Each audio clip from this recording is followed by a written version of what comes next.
अनु बेटा, अनु बेटा कहाँ? अरे शर्मा जी, अनु तो मंदिर गई है थोड़ी देर पहले, बस अभी आती ही होगी।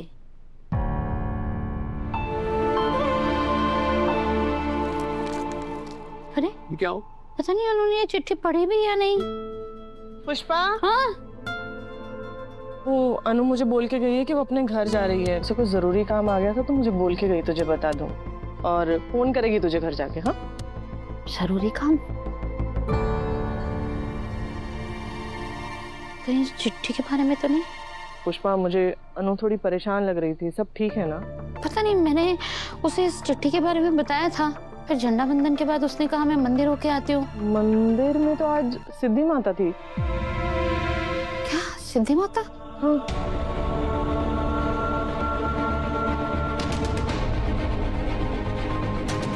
शर्मा जी, मैं अभी आती हूँ। अरे सुनिए, गोपाल भैया, मैं भी चलती हूँ।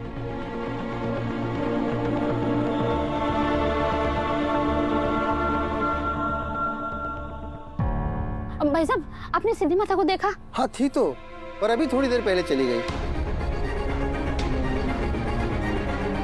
अनु अगर सिद्धि माता से मिली थी तो सिद्धि माता ने अनु से ऐसा क्या कहा कि अनु को इतनी हड़बड़ी में घर जाना पड़ा? वो भी हमसे मिले भी ना।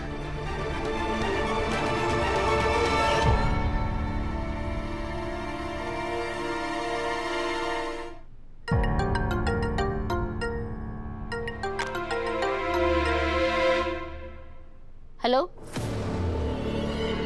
हेलो, कौन? तुम्हें चिट्ठी तो मिली होगी ना? कौन? मैं कौन बोल रही हूँ कौन नहीं ये जरूरी नहीं है। जरूरी ये है कि तुम जिस राजीव भाटिया को ढूंढ रही हो, अगर तुम उससे मिलना चाहती हो तो जैसा मैं बोलती हूँ तुमको वैसा ही करना होगा। कौन बोल रहे हो? देखो, इस बारे में किसी को भी कुछ भी नहीं पता चलना चाहिए, लेकिन तुम लोगों को फंसाया गया है। कौन फंसा रहा है?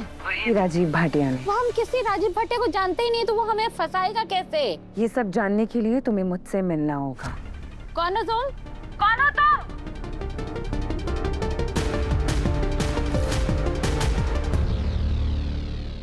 पुष्पा जी, क्या हुआ?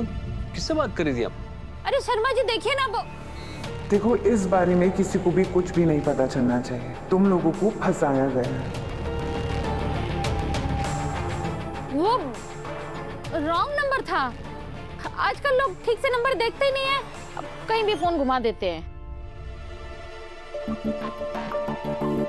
तुम लोगों को फंसाया गया है, वही राजीव भाटिया ने। ये सब जानने के लिए तुम्हें मुझसे मिलना होगा। वो कमरा राजनंदिनी जी का था, तो क्या सिद्धि माता जिस जरिए के बारे में बात कर रही थी वो उस कमरे में होगा? राजनंदिनी जी ने तो मुझे अपने मंगलसूत्र तक इसी कमरे में पहुंचाया था। क्या जरिया इस कमरे में भी हो सकता है?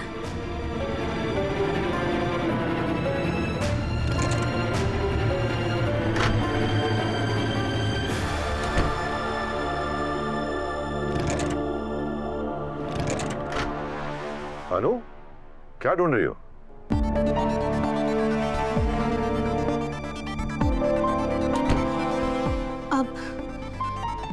नहीं सर, वो मेरी एक साड़ी नहीं मिल रही थी तो मैं वही ढूंढ रही थी। ये सब क्या है? अरे आज ऑफिस में गिफ्ट डिस्ट्रीब्यूशन था ना, तो तुम्हारा गिफ्ट भी बनता है तो ले आया। लेकिन उससे पहले ना, आज क्यों पता नहीं अचानक से आइसक्रीम खाने का मन कर गया, तो सोचा तुम्हें कहीं बाहर लेके जाता हूँ आइसक्रीम खिलाना। तो सोचा नहीं, आज अपने कमरे में तुम्हारे साथ बैठकर आइसक्रीम खाऊंगा, तो जल्दी खा लो नहीं तो पिघल जाएगी। Thank you. अरे एक मिनट, ले लो, हाँ करो। रुकिए। तुम्हारी वाली ज्यादा टेस्टी है। मुझे तो आपकी वाली ज्यादा बेटर लगी। तो ठीक है, फिर हम एक दूसरे की आइसक्रीम खिलाते हैं। Good idea.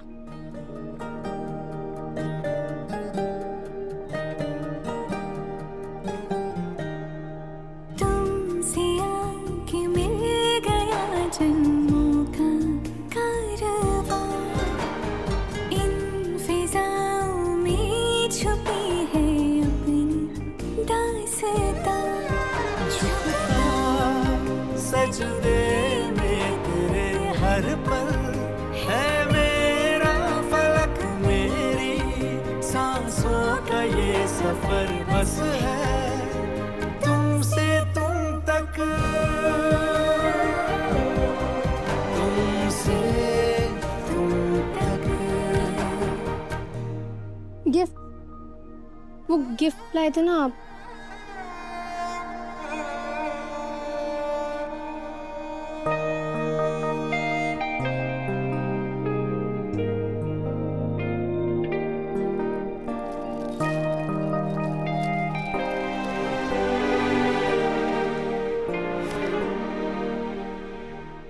वाह सर,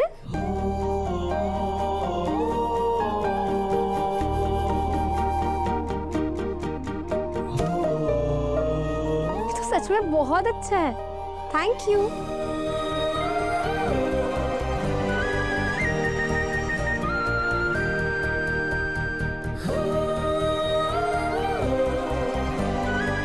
कैसी लग रही हूँ?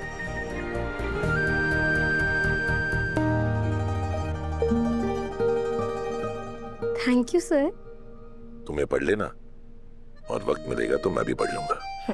मैं भी दूसरों की लव स्टोरीज पढ़ना चाहता हूँ, जानना चाहता हूँ कि लोग प्यार में क्या क्या करते हैं। वैसे क्या तुम्हें कभी लगता है कि हमारी लव स्टोरी पे भी कोई किताब लिखी जाएगी? इंटरेस्टिंग। फिर कौन लिखेगा ये किताब?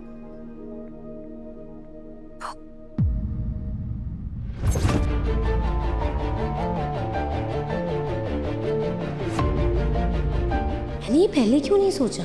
क्या वो बुक, वो किताब, वो जरिया है जिसके बारे में सिद्धि माता बात कर रही थी? क्या हुआ अनु? क्या सोच रही हो? कुछ नहीं सर, मैं बस सोच रही थी कि एक किताब हमें लोगों की दुनिया में ले जाती है। मतलब हम उनकी ज़िंदगी के बारे में, उनकी लव स्टोरी के बारे में और करीब से जान सकते हैं, है ना?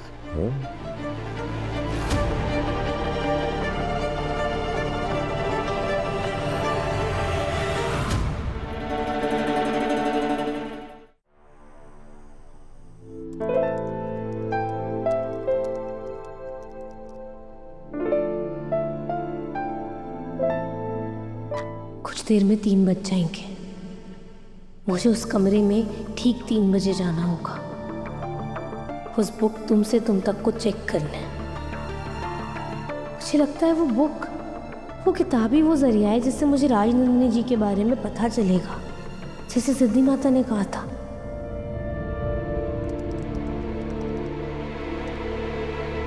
अरे सर, आप अभी तक सोए नहीं? ऑफिस पहुंचने से पहले मुझे काम खत्म करना है। तुम सो जाओ। अगर आरिफ सर नहीं सोए तो मैं उस कमरे में कैसे जाऊंगी? सर, रात बहुत हो गई है ना, अब आपको सो जाना चाहिए, वरना कल ऑफिस के लिए लेट हो जाओगे।